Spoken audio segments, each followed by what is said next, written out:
So welcome everyone, and thank you for joining us for the Oley Foundation webinar, Fueling an Athlete, an interview with Allysa Seely, a paratriathlon 2016 Paralympic gold medalist and HPN consumer, and Jacque Scaramella, sports dietitian. My name is Andrea Guidi. I am the Director of Educational Programs and Initiatives for the Oley Foundation. Most of you are probably familiar with the Oley Foundation, but just in case this is your first experience with Oley, I'd like to briefly introduce our organization. The Oley Foundation strives to enrich the lives of those living on home nutrition support, both intravenous nutrition, sometimes called HPN or TPN, and tube feeding. We do this through education, outreach, and networking. The Oley Foundation was founded in 1983 by Dr. Lynn Howard and her patient Clarence Oley Oldenburg. Today, we serve approximately 25,000 members.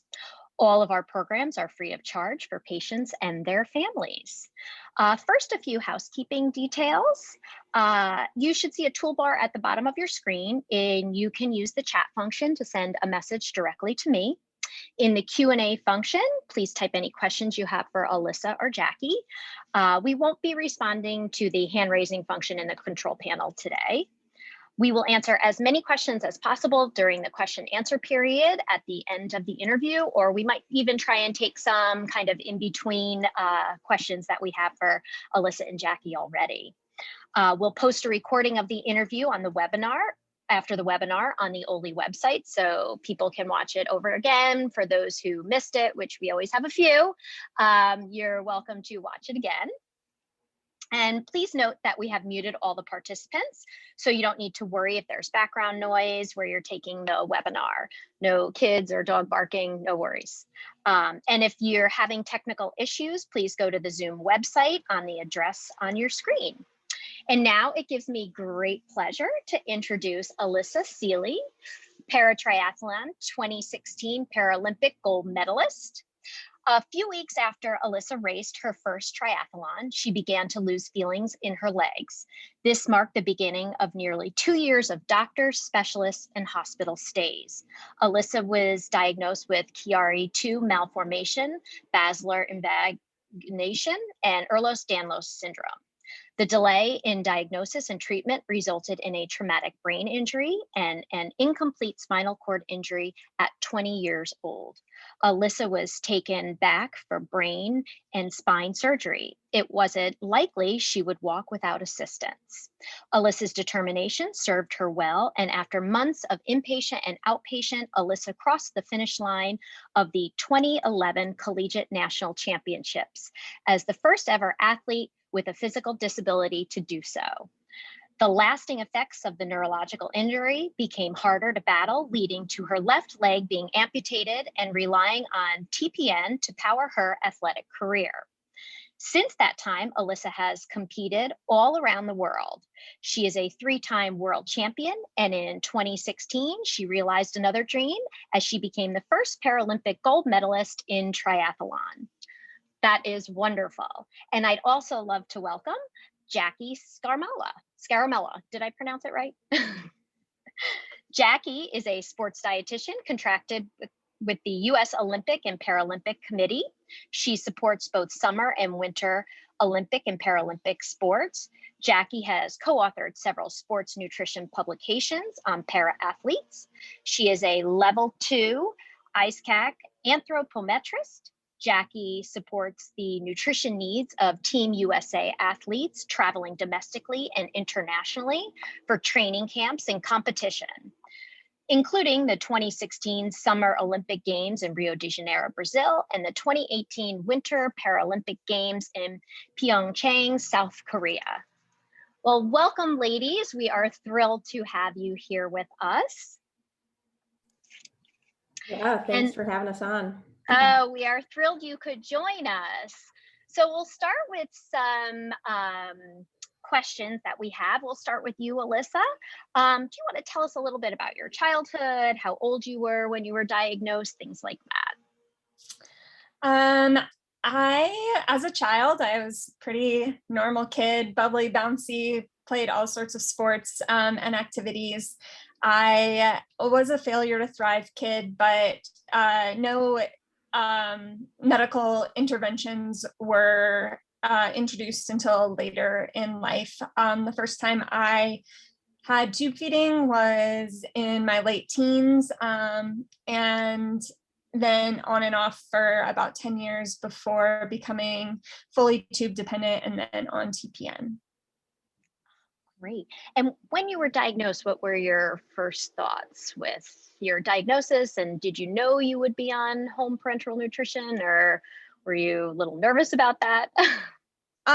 It was a long time coming. It was something that I had put off for many years, and we tried many different options, different diets, different medications, over-the-counter options, prescription options, because I was concerned how it would affect my athletic career and my aspirations of reaching the highest level of sport. And so it was definitely something I fought the medical field and doctors on for a long time. And in 2017, it became it came to a point of continuing to live or continuing to fight them on using nutrition support. And so in 2017, I would like to say I started to embrace it, but not quite. I started to tolerate the idea of it, and over the past few years, I've been working closely with Jacque and a medical team to try to make the best of it. So were you post-college when you were on it, or were you in college? I was on and off throughout college. I was not permanent until after college. Gotcha. That must have been an experience then with TPN in college. Yeah, being in and out of the hospital, any college student being in and out of the hospital and in and out of doctor's appointments, on and off nutritional support. Yeah, it definitely is not the typical college experience. My life was very different than most of my friends and acquaintances and teammates. But, it's brought me here, and that's pretty exciting. Oh, yeah, you have accomplished more than most people. Did you feel you had a strong partnership with your physicians, or did you feel you had to advocate strongly for yourself, or your parents had to be big advocates for you? I do feel like advocating has been a very important role in the process with medical providers. I have had some amazing medical providers and some that have been very poor. I've been very lucky to have some individuals on my sport team that have been very good advocates for me as well, including Jacque and some of my sports medicine team. But advocating has at times felt like a full-time job to be able to get what I need, get people to listen to what I have to say and understand what I want out of my life and how I want to live my life and the goals I want to achieve. Jacque, you're shaking your head. You agree with that? Yeah, gotten to know Allysa very closely. And so I think for me, that was something when I first started working with her is, my goal is to help support her as best as I can so she can do what she loves while obviously keeping her health at the forefront. But a lot of times there's not going to be a textbook approach when we're trying to help her with performance nutrition in an elite level athlete setting. And so a lot of times it's advocating and thinking outside the box to advocate for her and to support something that several medical professionals and many that she's worked with probably haven't had the experience yet, where there's no evidence to really lead the path. And so that can be challenging in an evidence-based practice setting. Absolutely. And we do hear that a lot in our organization as well. It is a lot of advocating for yourself, surrounding yourself with a great group of people, which it obviously sounds like you have a huge support system around you, which is strong. So Allysa, with all of your medical conditions, what do you feel like was your biggest hurdle to overcome? Recently that's been a very popular question. And I think truthfully, each aspect has very different challenges. with my primary diagnosis, the neurological condition, it really can vary so much day to day. So when I wake up, I don't know what my body's going to give me. But then also, like nutritionally, there's no, like Jacque said, there's no textbook that tells us exactly what we need to do. And sometimes we get that wrong. And sometimes we get it right, but it is very frustrating when we get it wrong and I can't put my prosthetic on because I gained a bunch of fluid weight and so I can't train, or something was changed and my body just isn't agreeing with it. So, I don't know if there's any one hurdle that's greater than the others. And at the end of the day, I don't get to just choose one medical condition to try to work around. So I just try to balance each and keep moving forward with what I've been given every day and try to make the best of it. And some days are definitely better than others. Some days I'm successful at that. Some days I'm not.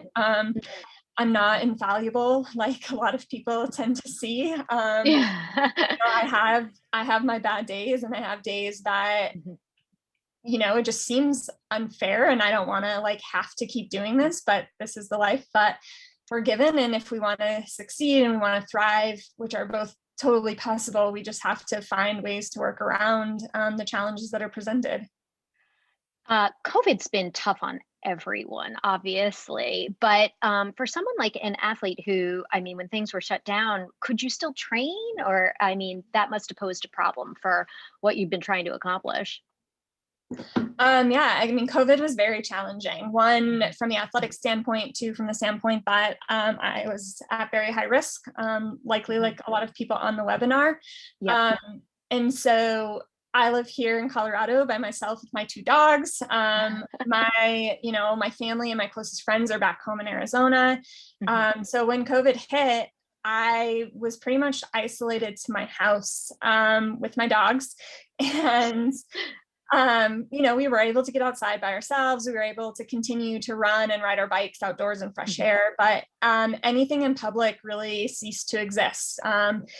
And that began obviously with the closures, but extended to when things began to start opening again, because some individuals didn't understand the seriousness of their actions and how those actions affected others in the training group or in the direct vicinity, in their direct circles. And so I had to make the really tough decision to stay home and forego training another probably 2 months until I felt that it was safe for me to be in the environment and that the individuals I was around were also making safe decisions.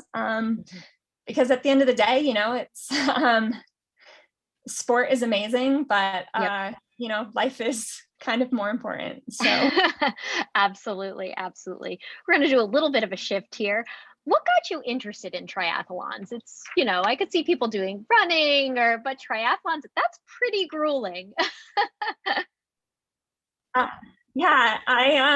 I actually grew up running and dancing. I fell in love with running in second grade, and I know people think that's crazy, but it was at a turkey trot in the second grade when I was given the freedom to just run as fast as I could and as far as I could. Nobody was stopping me, and it was really the first time I ever felt pure love for an activity, and that was running. And in college, I started to get burnt out running 6 days a week, multiple times a day. The environment in running can be very suffocating at times. And I was really just looking for a new challenge, something to reignite that fire and that spark that I had previously. And so I had heard a little bit about triathlon. I probably hadn't rode a bike since I was in the 5th grade. I grew up in Arizona, so everybody swam, but I was never a competitive swimmer or anything. And so I decided, I was going to try to do a triathlon that year. And a few days later, I got a postcard in the mail advertising for a charity group. If you raised money for the group, that they would train you for your first triathlon. And I felt that it was meant to be. And so I signed up. Wow. I did my first triathlon. I did fairly well. But more importantly, I really loved the challenge and the variety it offered in daily activity and exercise. And yeah, I haven't looked back, and it's been 13 years now. It is interesting. So, Allysa and Jacque, take us through a typical day of training for you. What is that like from the moment you get up till the moment you go to bed? If any day was typical. Yeah. Honestly, my days and my schedule, they are very fluid, which, as Jacque knows, frustrates me so much, because I'm a very scheduled person. I like to know exactly what is going to happen, when it's going to happen, and how it's going to happen. But sometimes we can't control all of that. But the typical schedule we aim for is I swim 4 to 5 days a week. And that is usually about from 9 a.m. to 11 a.m. We try to ride usually 4 to 5 days a week. And some days that's before swim if it's a key bike workout where it's a key workout, so like most important workout of the day. So sometimes that's before the swim. I'll start at like 5:30 or 6 and go for anywhere from 60 minutes to 3 hours. And then we try to run 3 days a week and do strength training 3 days a week. And so that is spread across 7 days. Some days I do have 3 workouts. Some days I have 2. And one of those days throughout the week is kind of our recovery day, active recovery. Things are more just like an easy bike ride or a very easy run, a hike with the dog, something like that, to be moving, but not expending a whole bunch of energy to try to be able to catch up on some of the calories that we've gone into deficit from the week. Yeah, I can imagine. Jacque, when did you meet Allysa? How did you meet Allysa? Well, I met Allysa probably back in almost like 2015. Her team was coming out to the San Diego area for training camps, like week long or over a long weekend. And so I had met her then, but her team was currently working with a different sport dietitian at the time. And then Allysa and I started working together in very early 2018, kind of at the end of their 2017 World Championships. So I had taken over as their team's dietitian, and Allysa and I had started working together pretty closely in 2018. And before Allysa, did you work with anyone on IV nutrition before? Sorry, I thought you were asking Allysa. Yes, in a clinical inpatient setting during, as I was training and getting all my rotations to become a dietitian. So I was more in an inpatient clinical setting, working with a variety of different patients with different medical complications. But my path was strictly sports nutrition. And so she is the first high-level athlete I've ever supported on TPN or enteral. So you had to dig back to your training days of your internship, huh? Yeah, but that's pretty great. I mean, one of the reasons I love working with para athletes is because it's this great blend of the clinical skills and then the sports skills combined. So it keeps you really fresh in that area, but also it's just a really great challenge, right? It's blending some of those principles, again, that we don't necessarily have the evidence to support, and thinking critically and thinking outside the box. So that's something I really enjoy actually about my job. That's great. Yes. Allysa, did you look at TPN like it was going to be a hindrance or an asset to your training? Or were you like, I don't know what this is going to be like? I was very leery of TPN. I was not, when I was told I had to start it, I was in tears on the phone to Jacque and trying to figure out how we could find a way to convince them that this was not the best option. So I'm not sure I would say I thought it was going to be a hindrance, but I knew it was going to be an overwhelming challenge. I swim 5 days a week. I'm in water for 10 plus hours a week. I'm in lakes, oceans, rivers, streams, like you name it. And I did know that, I had already been on IV hydration for about a year at that point. So I did know the risks of the central line.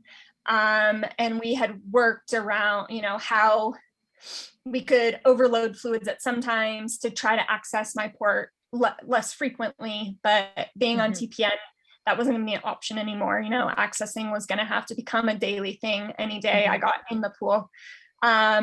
So I did have a lot of concerns about how we would make it work. I did feel that a significant portion of the medical team was not willing to support my athletic endeavors and would have preferred that I walked away from sport at that time.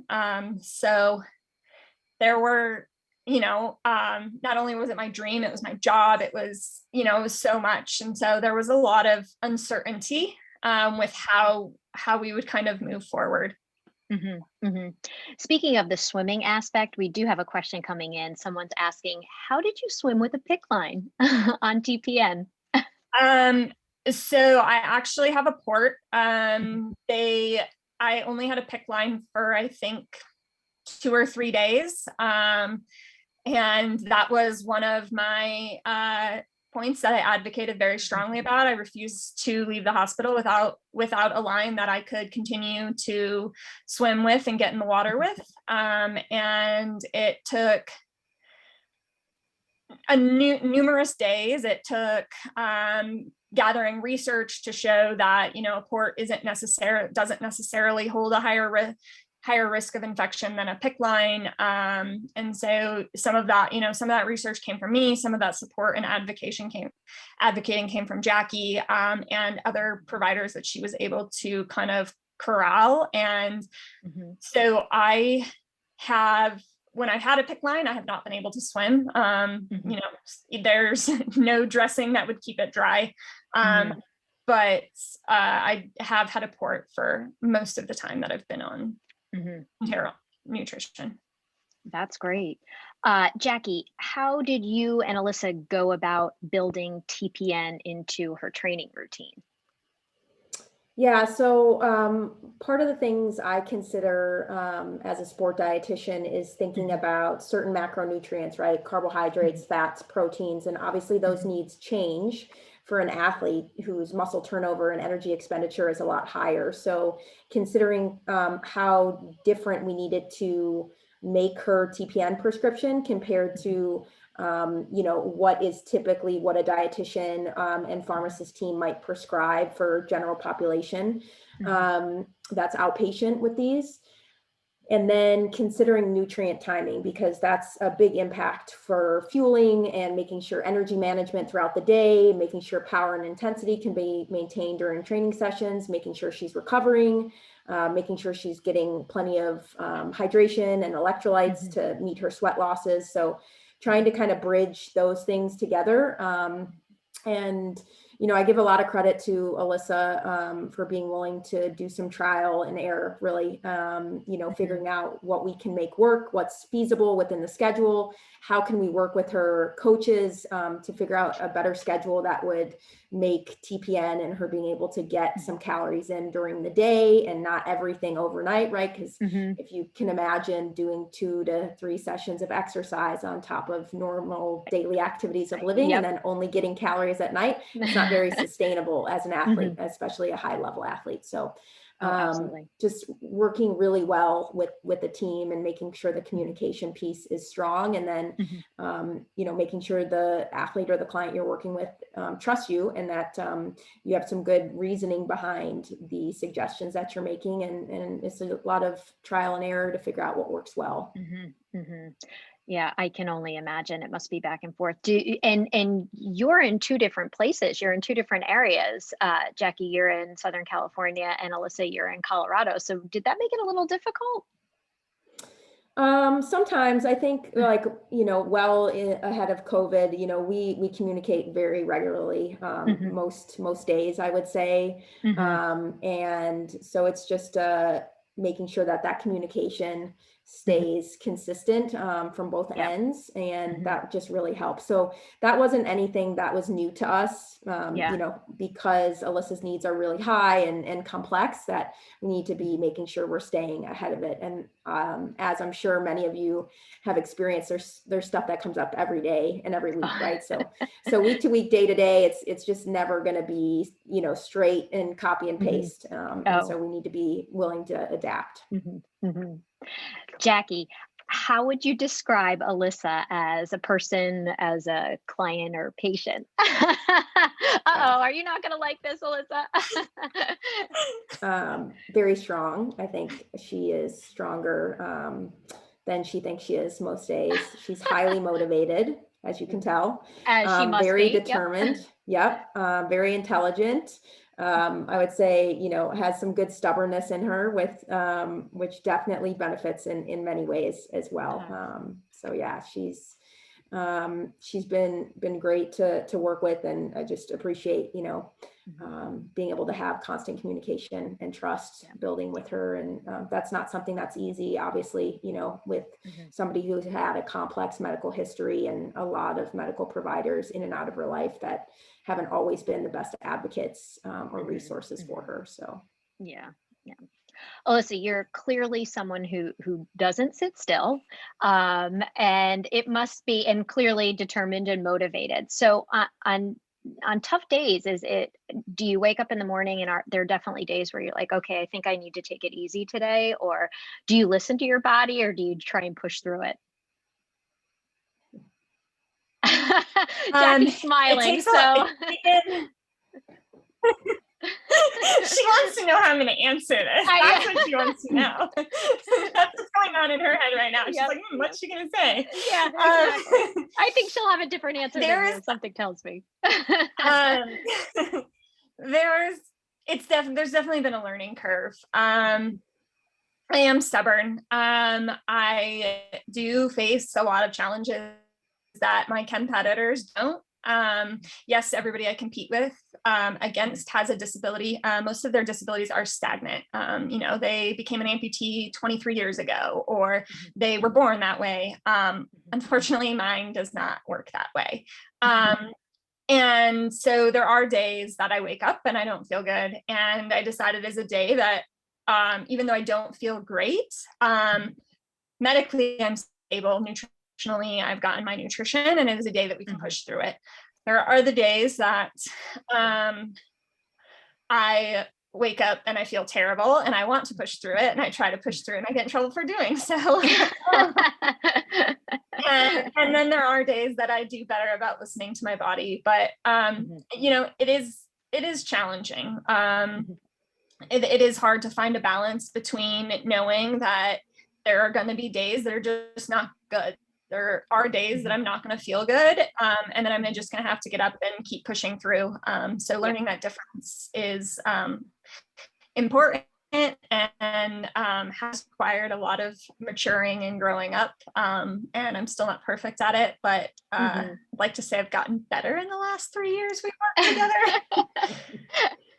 Well, I mean, being an athlete, it is a lot of mental toughness too. So you're probably very familiar with, that's that mind over matter type of thing.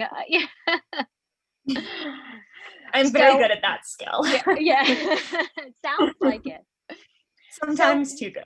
Yeah. So we recently had some families describe the difference between confidence and courage when it comes to families and patients on TPN. When they first started, they said they had zero confidence about anything that they were doing. It took a really long time to build that confidence into that, okay, I think I got this type of attitude. But they had that courage that had them moving forward every single day. So as an athlete, you are forced to live outside your comfort zone on a daily basis. So what advice do you have for families that feel like we are never going to be able to do this? We are never going to get through this. And what advice would you give them to help them build that confidence, but continue to remain courageous at the same time? I think the most important thing to understand is everybody builds confidence differently. For me, I know I've learned that confidence really comes in two ways. First, understanding.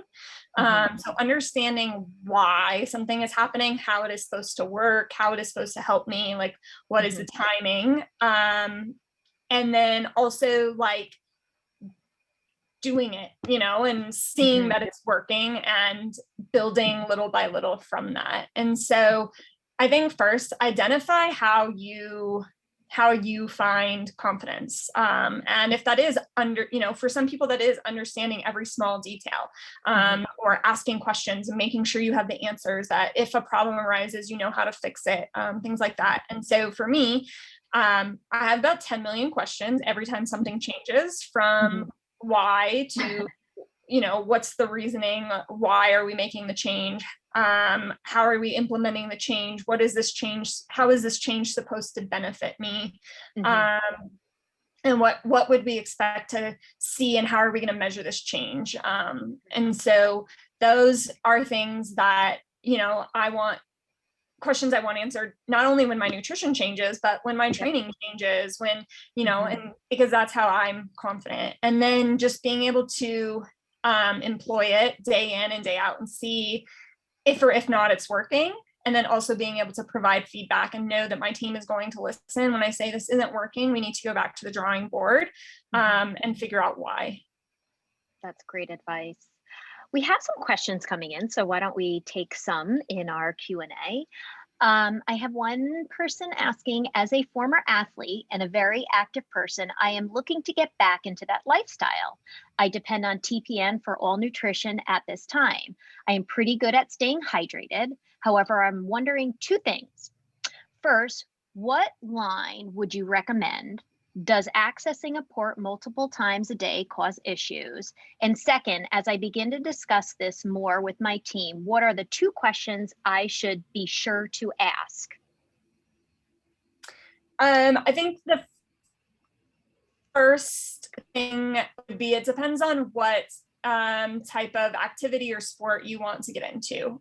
Swimming or being any sport in the water is obviously complicates things tenfold, if not more.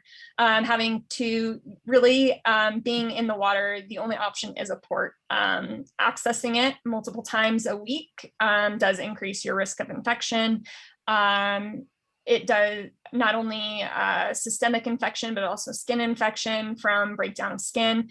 And so, but if you're not swimming, there's been times that I've been out of the water that another line is so much easier, not having to poke yourself, not having to worry about changing the needle and doing all of that. So I think that would be kind of the first thing you need to ask yourself: what kind of activities do you want to do? Because that'll help your team come up with what is the best line for you and your specific scenario. I don't think there's a one size fits all about anything for TPN. And so we have to look at our individual situations. And then really, for me, two of the biggest questions that I would ask are, what is an appropriate way to go about building back into activity to make sure not only your medical needs, but your nutrition needs are supported? And then, is there a way that, my second question would be, is there a specific team that would be better able to follow you as you move into a more active lifestyle? I think those would probably, or if that team is willing to take on the challenge. I think that's one of the biggest things. Like Jacque said, it is very complicated, things that come up very frequently. And so you do need somebody who is willing to be dedicated and willing to answer, like an email or a portal message, or however, you choose to communicate, sometimes multiple times a week. So I think that's kind of where I would start. Jacque, do you have any thoughts on that too? Yeah, I'll just piggyback off what Allysa said.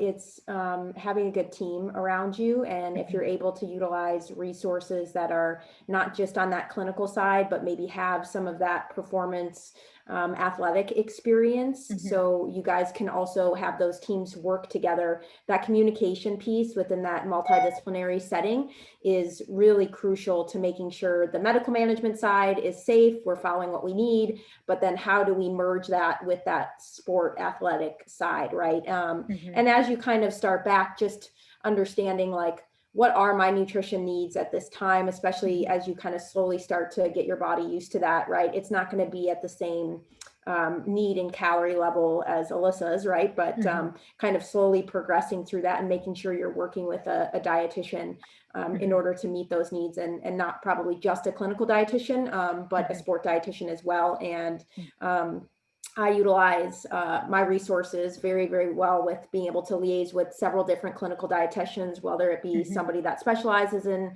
TPN and enteral feeding, whether it's a GI specialty, whether it's, you know, infusion pharmacy. So it's really just making sure we're working together, as everyone has different specialties. And so having those resources at your fingertips is obviously sets me up to be able to help Allysa as best I can. That's great. Allysa, since you are a swimmer, do you have difficulties with skin breakdown, or do you find you're really good at managing that? There has definitely, like everything else, there's been trial and error. My skin is very sensitive. Well, my entire body is. It likes to react to a lot of different things. And something that worked previously, one day can all of a sudden stop working pretty quickly. And then also, if I do get any skin breakdown, I tend to get infections very, very easily. And so it is something we have to watch and manage very closely. For me, when I do, even once I do de-access my port, I have it covered with a Tegaderm like, you know, dressing. That dressing I do rotate through about 3 or 4 different ones, because I found if I rotate every few weeks, it doesn't give my skin as much of a time to start to react to it. But as soon as I de-access, I cover it, because there is still an opening, you know, and I typically de-access 30 minutes before I get into the water. And so there's not time for that skin to heal. So just to be extra safe, I do cover it. And so there's pretty much a dressing on it 24/7. I have tried some of the barrier creams and skin protectants in the past, with little success. I've actually found that a prescription nasal spray has been my best combatant at fighting any skin breakdown from dressings. So, which is very weird, but it was suggested by a provider that had nothing to do with CPN, and it's actually worked really well. So wow, well, that is definitely what I haven't heard, but I guess if whatever works, Whatever right? works. Whatever works. So I have someone asking, they say, I'm an equestrian and I'm interested in connecting with other equestrians that live with nutrition by feeding tube only. For this webinar, I'd like to know how Allysa stays hydrated and fueled up with formula when competing. So day is quite different, obviously, than your typical training day. So we kind of work backwards with, you know, what is the race time? What time does she have to be checked in? What time does she have to be in transition? What's our plan for after the race nutrition? You know, is she going to have to go through anti-doping? Is she going to have any interviews? Are we going to have to, you know, wait for hopefully to have the award ceremony? And then, you know, because there's a lot of time from not just when the race starts, but what time she actually needs to be at the race site until when we can actually leave and get her back to some nutrition safely and be able to access safely. So just really timing with that overnight, making sure the calorie balance going in to those race days is really appropriate. And then with hydration, it's also considering the environment around. So Allysa obviously lives in a very dry climate. As the weather gets warmer, she increases her sweat rate, right? So her fluid needs do increase. So then we have to increase her IV fluid nutrition. And then we're constantly monitoring every week her electrolytes. And so that's just something we have to make sure that we know what IV nutrition we're going to be able to use safely with her, and to see how her body responds to it versus what maybe is always recommended. And then she's able to tolerate a little bit orally as well. So it's, you know, what can we have her maybe sip on the bike or after a run or something like that to get a little bit in orally as well. But the majority is going to be that IV. So considering where that race is going to be, where your competition is going to be. Is it extra hot? Are you adapted to the heat at all? If you're not acclimated to the heat, you're probably going to be working overtime, sweating even more. And we do a lot of hydration testing. So we use urine specific gravity. Allysa has her own refractometer. So she does a lot of hydration testing to make sure that that fluid volume that we're recommending is appropriate and it's keeping her hydrated day to day. And then if that temperature kind of stays within that range for weeks and a month, then we kind of know, right?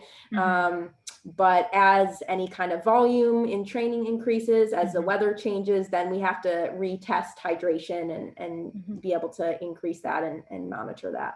That must be really difficult, because when you're traveling to the games. I mean, you've been to you're going to Tokyo. So how do you work with that? Like, you're going to a new area. How do you know what to expect? Travel's a challenge, and I jumped in feet first. I did my first trip 2 days after being discharged on TPN. Oh, wow, you did jump in. I guess against the advice of, but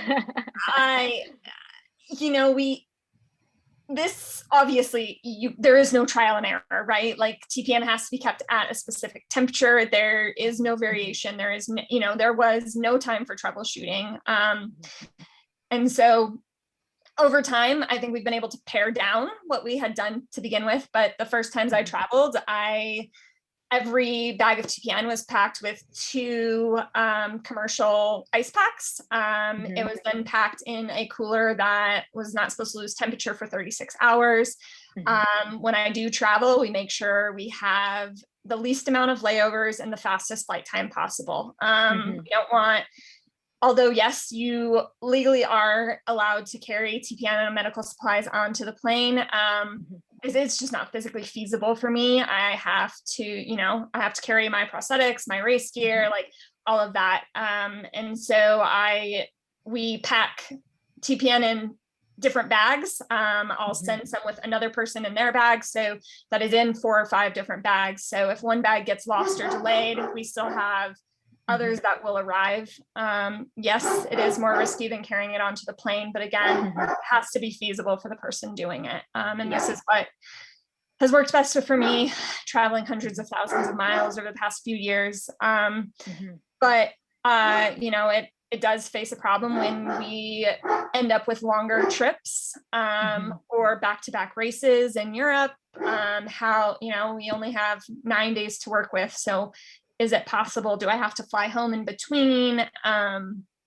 And those are all just challenges we kind of have to face. Tokyo is presenting a whole nother set of hurdles for us because it's just not possible. 9 days is not possible with the bubble and quarantine and testing and everything. So how do we secure TPN? Where do we get it from? There's all sorts of other questions. So it's definitely a challenge. But travel has brought, so much fulfillment to my life. And I'm glad that we've taken on that challenge and we have stepped outside of the box and taken some of those risks to, I don't know what that was, but it didn't sound good. Something's happening in my backyard. Sorry. That's quite all right. Where are the dogs? And so, it's definitely been worth the challenges. So I think the other thing too is we work a lot with the medical directors of the race or the competition ahead of time.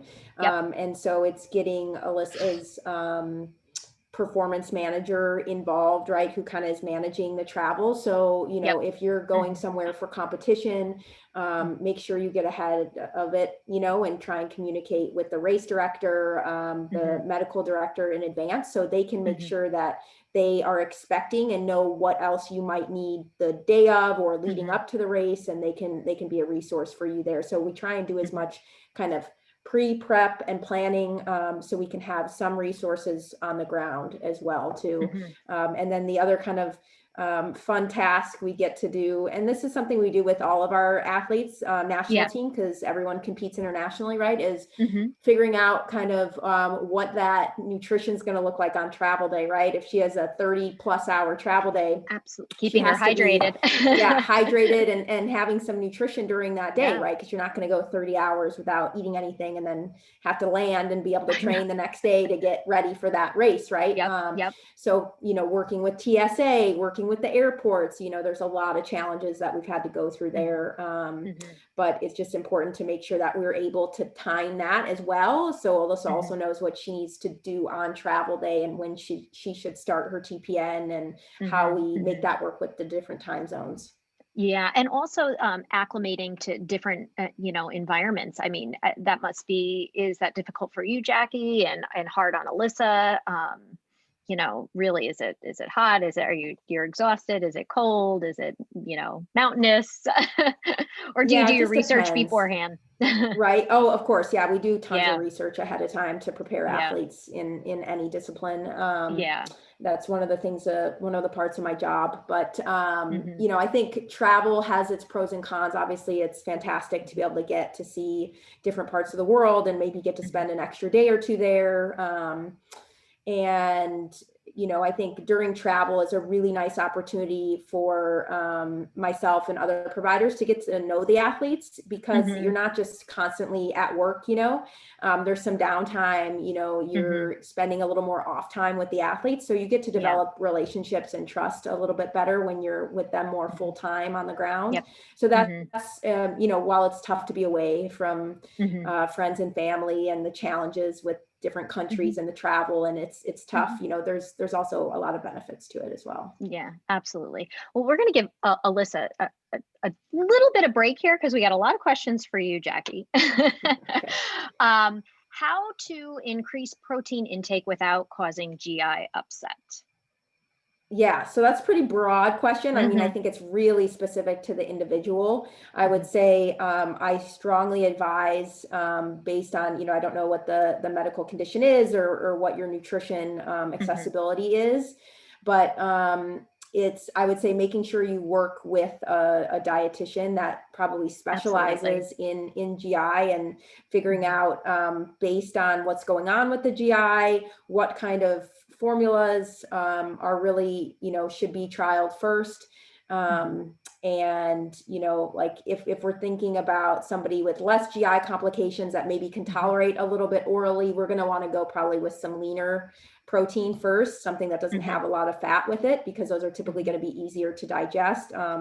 And starting slow. I think that's the biggest thing, is just really starting slow. And if you can, kind of making a log or a journal to know what kind of symptoms you're having, what you trialed, when you experienced what. And this is also great feedback you can give your clinician as well, so that you can work together to see what formula is working for you, what kind of symptoms you're having. Are these normal side effects, or are these like, hey, let's try something different?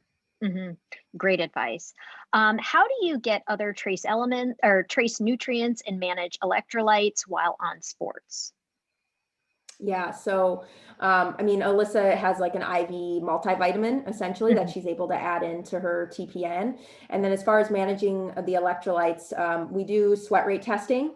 So basically weighing in and out, and then also tracking any fluid intake that's coming in during, as well as making sure that we're replacing with the appropriate amount of fluid going in, making sure she's hydrated, and then what that recovery fluid is going to be like. And we really utilize hydration testing. So using urine specific gravity and testing her urine to see how that worked for her, and was that enough fluid there. So we're able to manage the output, how much she's losing, and we're able to see, hey, how much do we need to get in?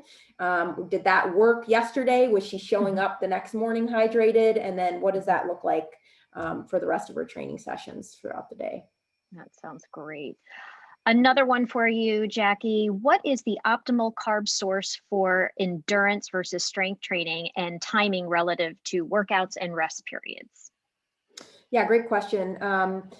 So all carbohydrates have a place, right? If you think of sports drinks, right, they're simple sugars, right? And so those have a time and a place. Are they meant to be just having like on the side of a typical meal or just as like a normal everyday beverage. No, the purpose of them is the sugar is broken down. It's really quick and easy to digest and absorb, because when you're exercising, blood gets shunted away from working muscles, arms, and legs. And so it's being moved out of the gut into those areas. And so digestion's already going to be slower. And so you want something also that is going to be quick and easy to digest, because you want it in the moment. You want it to be able to get to the muscle cells that are being used. And you also want to make sure that it's something easy on the gut in order to be able to digest when that blood is being shunted away and digestion's a little bit slower. So stuff like that's easy, like, you know, pretzels, granola bars, bananas, those quick, easy, you know, sports drinks, stuff like that, energy chews, gels, those are all really, really great for during, or maybe right before when you don't have a lot of time to digest. And then with endurance, the thing you have to consider is timing, right? And so how long is the bike ride? Is it 2 hours? Is it 3 hours? Is it an hour? What's the intensity? If it's going to be moderate to high intensity and you're going for at least like 90 minutes, probably need to have some carbohydrates. So the goal, if you're at that moderate to high intensity, going definitely longer than an hour, 90 minutes, is going to be 30 to 60 grams of carbohydrates per hour. Okay. And there's a variety of ways. There's not one specific way that to meet those needs.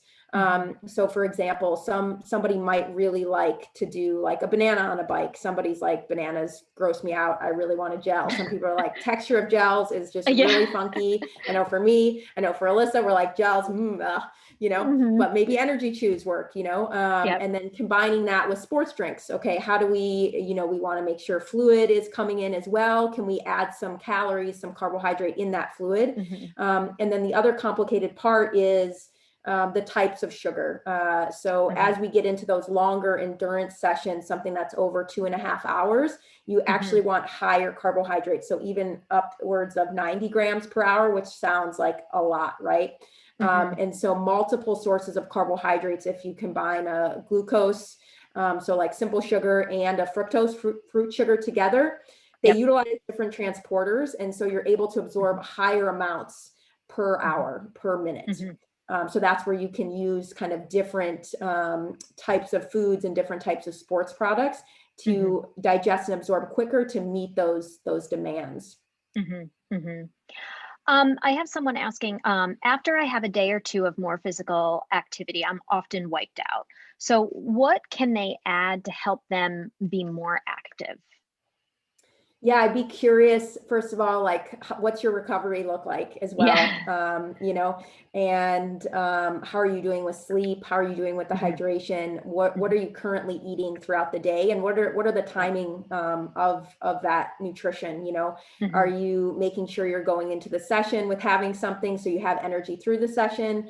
Are you recovering after with getting something after the session as well? So, you know, making sure we're not backloading calories if possible, so that you're able to really utilize the nutrients when your body and your hormones are more sensitive to absorbing those. So I would just consider the types of nutrients you're eating. Are you getting in enough carbohydrate? Are your meals balanced? Are you getting in enough protein? Because that's really important to recovery. Micronutrients, making sure you're getting plenty of those as well. And then the hydration piece. And then, you know, it's really a holistic approach. So are you getting enough rest? Are you getting enough sleep? What does that kind of look like throughout the day too? What else is going on stress wise? So kind of looking at all those pieces as far as the type and the amounts, as well as the timing of those as well. And we have some great resources on our website, teamusa.org/nutrition. And so we have a bunch of different fact sheets on everything between fueling, recovery, vitamin D, iron, caffeine, hydration. So you can go there and take a look, and that can give you a lot more insight specifically on some of these questions. That's wonderful. And we can add that to our Oley website, you know, so people can look at a later time. Allysa, I have a question that says, I used to do many sports, but had to stop due to EDS and tube feeding. Do you have advice for someone getting back into sports?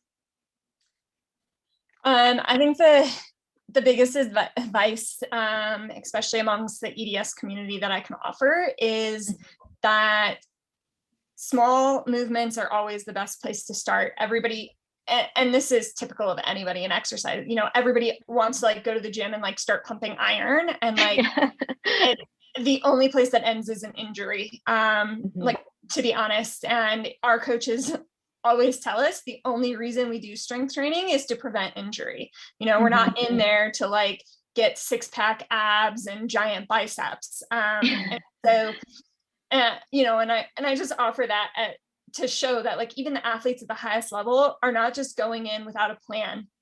We're doing very targeted small movements to make sure we're moving in all planes of motion. As a triathlete, I swim, I move my arms forward, I run, I move forward, I bike, I move forward. That is, you know, in our sport, all we do is front and back, front and back. And so when we get in the gym, it offers us a chance to go side to side, to different angles, to get all of the tiny little muscles that support our joints, that for some of us, our collagen and our ligaments and our tendons are not able to do. Those muscles have to compensate. And so those tiny muscles are what is going to compensate for you. So it is a million times more important for somebody with a collagen defect to have the support of those muscles. So don't expect to walk into a gym and start, you know, squatting 500 pounds, because that's not going to get you anywhere other than back on the couch injured. Start with body weight, with little, you know, with bands, and all of that. I would say I probably did that work for 4 years before my team felt my joints and my muscles were stable enough to move on to a progressive load and a progressive weight. And anytime I have a setback, we go right back to the beginning. And it is very frustrating. And I wish that wasn't the way. And I'm sure I've complained about it before, but the reality is that is the only reason I have been structurally healthy and without major injuries. And so even though now I am lifting weight and moving iron or whatever you want to call it, I do 5-6 days a week, I'm still doing band movements and motions. I have been working on a series to put online. So if you follow some of my social media accounts, they should be starting to pop up in June. And so it'll offer a lot of different at-home exercises you can do with no equipment or very little equipment. You can get on Amazon for under $20. Because I do really feel that movement is medicine, and it is even more important for individuals with chronic illness or complicated diagnoses. And so these are just ways that we can all kind of keep active, keep moving, and hopefully support some of our joints and start to enjoy it and get back to an active lifestyle, and hopefully get back into the sports that you loved and were either advised to or felt like you had to give up. And I think in our community, those on tube feedings and IV nutrition just think that I'm not going to be able to do that in the future. But you've clearly proven that it is possible. You can do it with hard work, motivation, and a great support team around you. It can be done. So that's a huge motivation for those folks in the Oley community. It's great. Okay, we take a couple more questions because we have 2 good ones. Jackie, what was your first job experience as a sports dietitian? Honestly, I don't think I can recall my first, but maybe I can talk about some of my favorites. Yeah, you know, I think being able to support athletes at the highest stage and being able to see that day-to-day work, the things that you're working on for a year, for 2 years, or sometimes 4 years, right?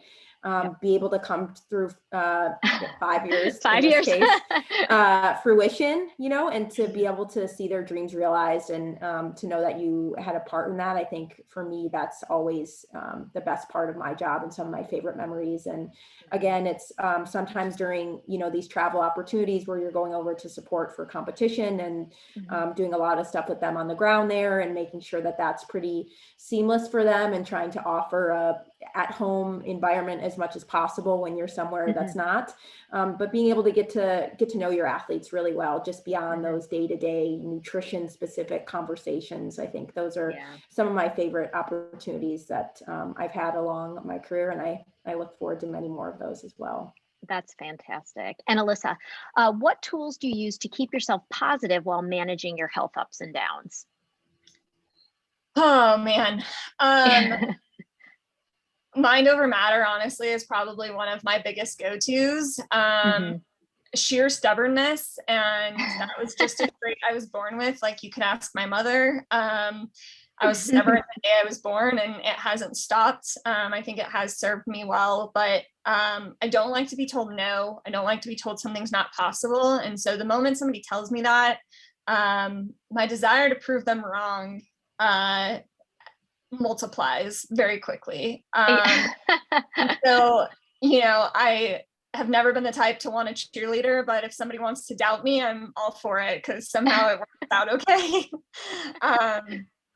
But in more day-to-day situations, when things start to become very overwhelming, either in a workout or with health, or I have a few like little things that I go back to, and some of those are sayings, some of those are friends, or support members that I turn to, my dogs, like, and then also just getting out the door and realizing that, like, the moment is a moment, and that they're, like, take a breath, back up, and try to like readjust my focus, because most of the time we get overwhelmed, it's because we're like very narrowly focusing on one thing. And so for me, some of those little sayings I use are, when workouts are really hard and my body just doesn't really feel like it wants to show up, I will tell myself, like, this is what gold is made of. And to me, that means like, if I'm not willing to put in this work right now, then I don't want what I say I want. I say I want to be one of the best athletes of all time. I say I want to be one of the best in the world. But that you don't just get handed that. That's going to take a lot of work, a lot of effort, a lot of time. And that's true of anybody's goals, no matter what it is. If that's spending more time with family, if it's getting out to walk the dog daily, like, I don't care what our goals are, all goals are important and they're equal. Like, I don't like when people put mine on a pedestal and say, they're bigger, they're better, they're grander. They're not. We all have our own gold medal goal. And it's hard for us to get there for anybody. So find whatever it is that motivates you. And when it gets hard, remind yourself of that motivation. Take a step back, take a deep breath, open your focus. And then other days, honestly, I just have to walk away. And say, it's not for today. I can't do it. And that's fine. It's healthy. It's a good balance to be able to say, today's not the time. Today's not the place, but I will show up tomorrow and I will be here 100%, and I will be focused and I'll be ready to go. Mm-hmm. That's great advice. That really is. If you had one piece of advice to give someone on IV nutrition, what would it be? What do you think was the best advice you ever got?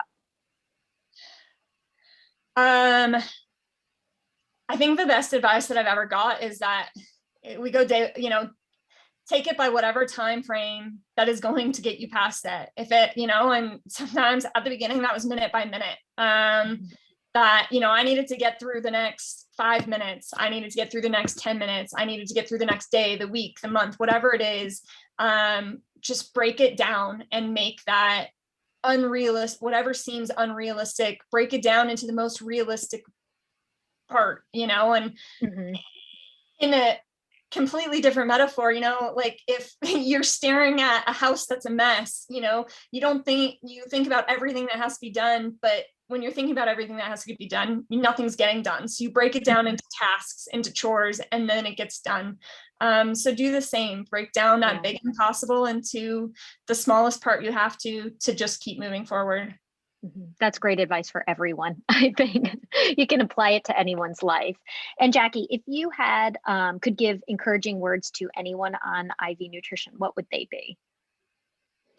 Yeah, I think it's making sure you enlist the help of your trusted medical professionals and having a support system. You know, I think that's really, really important. And I always encourage that mental health support system as well. That can be just a huge rock. You know, I think we can all have some family and some friends and maybe, you know, our providers that we can lean on.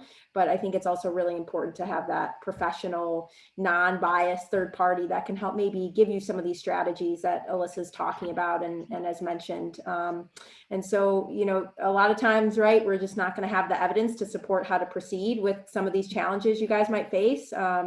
So if you can just be open to thinking outside the box and trusting some of your team, if you can get a good team around you that can communicate regularly, I think just don't quit, you know, just keep going. And that's something I try and always remind Allysa is that we can't quit. We got to keep moving ahead. And what do we need to focus on for tomorrow? You know, what do you want to get out of training tomorrow? And so what do we need to do today to make that happen? Well, on that note, ladies, I think we will wrap up today's interview. And thank you so much, Allysa and Jacque, for joining us today. We really, really appreciate you sharing your experiences and your expertise with us. We know you are extremely busy with the Summer Games coming up in Tokyo, so we're wishing you the best of luck. We can't wait to hear all about it, and we'll keep our eyes on both of you. The Oley community is definitely rooting for both of you. So I wanted to thank everyone who could join us today. We'll post a recording of this presentation on the Oley website in case you want to view it again. We hope everyone can join us for another webinar. To view our schedule of upcoming webinars and past recordings, visit the Oley website, Community Enrichment Programs. And with that, we'll say goodbye to these lovely ladies. And again, good luck in the games. We wish you all the best. And thanks for joining us today. Take care, everyone. Bye-bye.